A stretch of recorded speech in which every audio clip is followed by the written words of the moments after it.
Hello and welcome to more World War II 172 scale.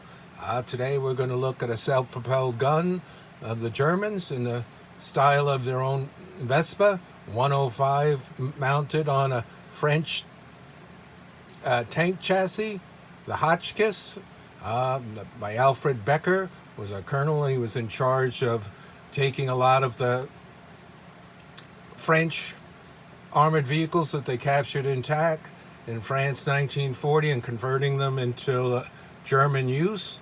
These were used by the 21st Panzer, so they used the chassis of the tank and then built this whole casemate up and then installed a 105 millimeter howitzer gun. You can see here I've got two versions. These are both pre-made. One is more plastic, a little cheaper job, and then this one was a little bit nicer. I think this was Altair brand, and that might have been a generic brand. See about the unit. That's what the tank looked like originally, just the bottom, and then there's another picture of the big casemate. They did the same thing with this, except it had a 75 millimeter pack and they turned it into a Martyr. I also have those, and I'll do that in the future. See, this paint job is somewhat similar with the green on tan, and then this one has the standard 3-color camouflage. Let's take a look in here. See, this one's a little bit shinier plastic. They did a better job on this one. This has more detail. Let's take a look here. Very nice. So as I said, these were used only by the 21st Panzer. They were basically equipped originally with all converted vehicles. Very interesting. And they fought against mainly the British and then somewhat on the Americans in Normandy, June, July, and a lot of it was destroyed in the Battle for the Valley Gap.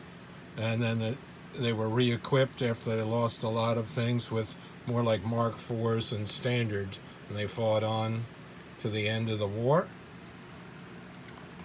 There's a division.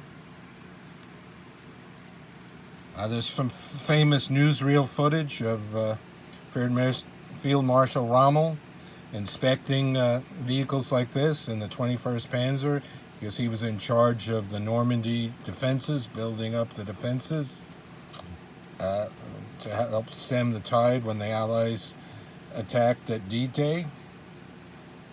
So that's very interesting. This is a very cool book. I'll go through this on another video. Let me just show the front of it here. Armor in Normandy. You can see it's just a mini guide, and they have nice pages like that on a lot of different vehicles with color plates and telling you what was used there.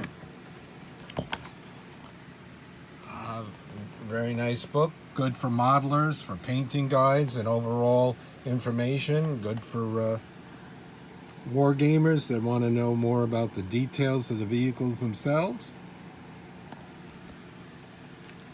Alrighty, until next time, more World War II 172 scale. Thanks for liking and subscribing.